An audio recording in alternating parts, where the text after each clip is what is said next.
Hello बच्चों, आज हम एडमिशन ऑफ ए पार्टनर में जो जो जनरल एंट्रीज होती हैं at the time of admission of A partner, उन एंट्रीज़ के बारे में बात करेंगे। सबसे पहले फर्स्ट नंबर पर for cash brought by new partner for his capital. जब जो नया पार्टनर है वो अपनी कैपिटल के लिए कैश लेकर के आता है तो कैश और bank account debit to new partners capital account. अब हमें क्वेश्चन में वहाँ एक बैलेंस शीट गिवन होगी और एडिशनल इन्फॉर्मेशन होगी। क्वेश्चन बैलेंस शीट के असेट साइड में यदि कैश गिवन है तो यहाँ एंट्री में हम कैश लिखेंगे और बैंक गिवन है तो बैंक लिखेंगे। और यदि कुछ भी गिवन नहीं है या दोनों गिवन है तो हमारी मर्ज़ी है, हम कैश लिखें या बैंक लिखें। उसके बाद for exiting goodwill account written off to the old partners capital account in their old ratio old partners capital account debit to goodwill account. वो कह रहा है कि यदि प्रेजेंट में मतलब जो हमारा क्वेश्चन दिया है, क्वेश्चन में जो बैलेंस शीट है, बैलेंस शीट में यदि कोई गुडविल गिवन है उस गुडविल अकाउंट को हम क्लोज़ कर देंगे। तो उसको क्लोज़ करने के लिए एंट्री होगी old partners capital account debit to goodwill account. उसके बाद मैंने थ्योरिकल जब मैं समझा रहा था तो मैंने बताई थी कि न्यू पार्टनर गुडविल के लिए भी कुछ ना कुछ अमाउंट हमें पे करता है फर्म को या सैक्रिफाइसिंग पार्टनर्स को। तो इसमें दो सिचुएशन हो सकती हैं, जब न्यू पार्टनर गुडविल के लिए अमाउंट कैश ला रहा हो और दूसरी बात जब गुडविल के लिए कैश ना ला रहा हो। तो जब कैश ला रहा हो पहले उसकी बात करेंगे। यह बात क्वेश्चन में बताएगा कि न्यू पार्टनर गुडविल के लिए इतना कैश ला रहा है। तो if cash brought by new partner for his goodwill, तो उसमें फर्स्ट एंट्री क्या होगी, for amount of goodwill brought in cash by new partner के द्वारा जब कैश लाया गया गुडविल के लिए, कैश और bank account debit to goodwill account.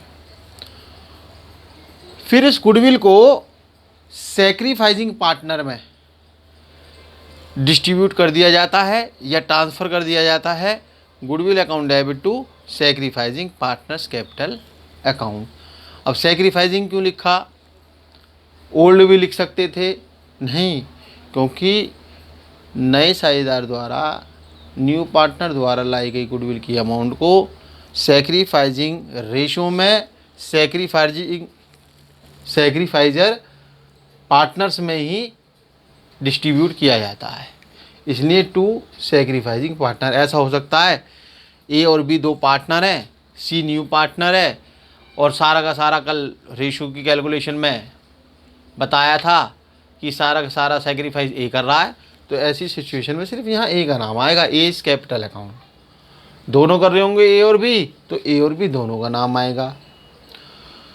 यदि न्यू पार्टनर गुडविल की अमाउंट कैश में लाया है तो ये बी एंट्री कंफर्म होगी, लेकिन सी एंट्री के लिए क्वेश्चन में हमें बोलेगा यदि सैक्रिफाइसिंग पार्टनर्स ने ये गुडविल की अमाउंट विड्रॉन कर ली है, पैसा उसका निकाल लिया है फर्म से, तो sacrificing partners capital account debit to cash और बैंक अकाउंट, ये एंट्री हो जाएगी। या तो ये तीनों या दो एंट्री होंगी यदि पार्टनर पैसे कैश ला रहा है गुडविल के लिए, लेकिन यदि गुडविल के लिए कैश नहीं ला रहा तो हम गुडविल के लिए एक एडजस्टमेंट एंट्री करेंगे। क्या, new partners capital account debit to sacrificing partners capital account. ये वाली एंट्री जब होगी जब न्यू पार्टनर कैपिटल के साथ गुडविल कैपिटल में प्लस कर लेता है या गुडविल के लिए कह दीजिए कैश नहीं लाता, अलग से कैपिटल में ही एडजस्ट कर दी जाती है उसकी गुडविल, जब ये वाली एंट्री की जाती है। उसके बाद फोर्थ पॉइंट, यदि हमारे बैलेंस शीट में लायबिलिटी साइड में कोई अनडिस्ट्रीब्यूटेड प्रॉफिट या रिजर्व्स गिवन हैं तो उसको भी ओल्ड पार्टनर्स में ओल्ड रेशियो में ट्रांसफ़र कर दिया जाएगा। तो उसके लिए एंट्री होगी जनरल रिजर्व गिवन है तो general reserve account debit, P and L given है तो profit and loss account debit, reserve fund given है तो reserve fund account debit to old partners capital account. सिर्फ गुडविल से रिलेटेड एंट्रीज ही sacrificing ratio में होती हैं, अदरवाइज ओल्ड पार्टनर्स में होता है सारा काम और ओल्ड रेशियो में। उसके बाद रिवॉल्यूशन से रिलेटेड एंट्रीज की जाएंगी। रिवॉल्यूशन के लिए हमें क्वेश्चन में बताएगा कि इस असेट्स में इतनी वैल्यू डिक्रीज हुई, इसमें इतनी इंक्रीज हुई, उन्हीं वैल्यूज के उन्हीं असेट्स के लिए हम एंट्री करेंगे। For decrease in the value of assets, जब असेट्स की वैल्यू डिक्रीज हो रही हो यानी कि कम हो रही हो, तो रिवॉल्यूशन अकाउंट डेबिट या profit and loss adjustment account debit कुछ भी लिख सकते हैं।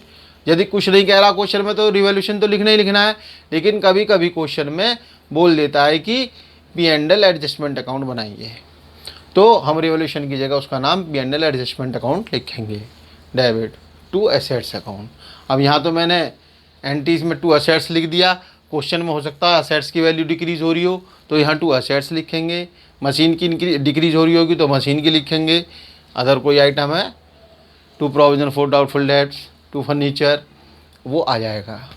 उसके बाद 6 पॉइंट में for increase in the value of assets, जब असेट्स की वैल्यू इंक्रीज हो रही हो यानी कि बढ़ रही हो, वृद्धि हो रही हो असेट्स में, तो assets account debit to revaluation या वही profit and loss adjustment account.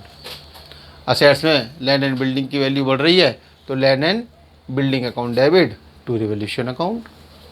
उसके बाद for increase in the value of liabilities, यदि लाइबिलिटी की वैल्यू इंक्रीज हो रही है तो रिवॉल्यूशन या profit and loss adjustment account debit to liabilities account. इसी टाइप से जब लाइबिलिटी की वैल्यू डिक्रीज हो रही हो तो liability account debit to revaluation account या profit and loss adjustment account.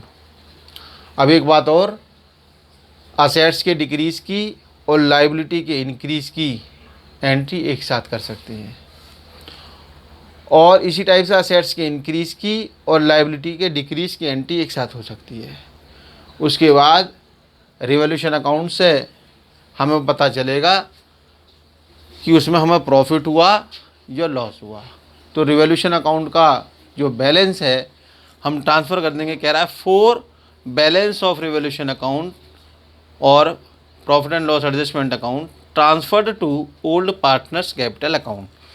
तो इसमें रिवॉल्यूशन अकाउंट का जो बैलेंस है वो ओल्ड पार्टनर्स में उनके कैपिटल अकाउंट में उनके ओल्ड रेशियो में ट्रांसफ़र कर दिया जाएगा। उसके लिए जो एंट्री होगी या तो प्रॉफिट होगा या लॉस होगा, तो उसके लिए हम एंट्री करेंगे A point, if profit, if profit, यदि प्रॉफिट है तो रीवैल्यूएशन या और P and L adjustment account debit to old partners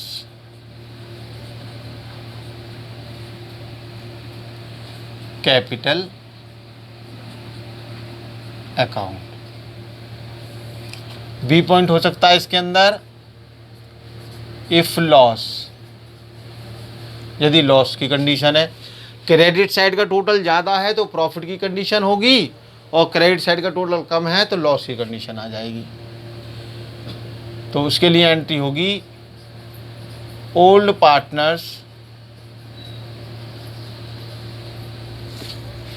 capital account debit to revaluation of P and L adjustment account. ये हमारी जनरल एंट्रीज हैं total, जो new partner के एडमिशन के टाइम पर की जाती है इस चैप्टर्स में।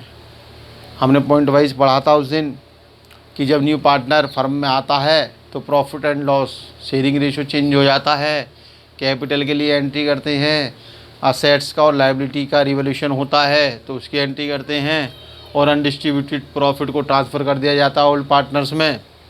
फिफ्थ पॉइंट था एडजस्टमेंट ऑफ कैपिटल, कैपिटल की एडजस्टमेंट, उसे सीखेंगे क्वेश्चन के थ्रू। इस चैप्टर में हमारा जितनी भी एंट्रीज हैं वो सब कंप्लीट हो गई। और इसमें जो अकाउंट बनाए जाते हैं, नेसेसरी अकाउंट कहता है कई बार, मोस्टली जनरल एंट्रीज कहता है, तो जनरल एंट्रीज तो यही की जाएंगी, और जनरल एंट्री के साथ बैलेंस शीट बनाई जाएगी। लेकिन अपनी हेल्प के लिए हम चाहें तो पार्टनर्स कैपिटल अकाउंट बना सकते हैं। नेसेसरी अकाउंट्स में नंबर 1 यही रेवोल्यूशन अकाउंट, और नंबर 2 पार्टनर्स कैपिटल अकाउंट। फिर हम अपनी हेल्प के लिए कैश अदर जो अकाउंट है वो बनाना चाहे बना ले, वैसे तो यही 2 कंपलसरी है, रेवोल्यूशन अकाउंट और पार्टनर्स कैपिटल अकाउंट। और उसके बाद हमसे वो बनवाता है इसमें क्वेश्चन में बैलेंस शीट, और कुछ हमें इन कैलकुलेशंस करनी होती है न्यू रेशो की या कैपिटल की। अब हम नेक्स्ट वीडियो में एक क्वेश्चन सॉल्व करेंगे, और यदि ये कॉन्सेप्ट सही लग रहा है सभी को तो अधिक से अधिक शेयर और सब्सक्राइब करें।